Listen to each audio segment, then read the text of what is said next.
gore rino hakusi kudyiwa rinopisa. Muri yeZimbabwe ndadzoka zvekare ndine nyaya iri kuitika pasarudzo dzekusouth Africa. So President Cyril Ramaphosa vakabudikira vachitaura kuti takungoita zvedu zvehurumende yemubatanidzwa kana kuti GNU takangoenda takadaro.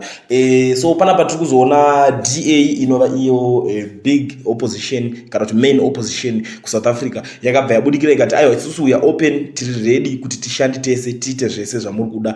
EFF yava Julius Malema ndobva yabudikira ichitaura kuti isusu hatikwanise kushanda nevavengi, hatikwanise kunge tichishanda tiri pamwe chete. So GNU yenyu yamukutaura hatide but tinoda coalition government, kureva kuti vari kudawo zvine maconditions akati siyani nemamwe maconditions ari paGNU, because zvinhu zvakada kufanana but chinozosiyanisa zvinhu izvi maconditions ari ipapo. So vari kuti aiwa teta kushanda tichiendera mberi nenyika but hatikwanise manje kushanda tiri chinhu one, kureva kuti Malema nevachena azvionane.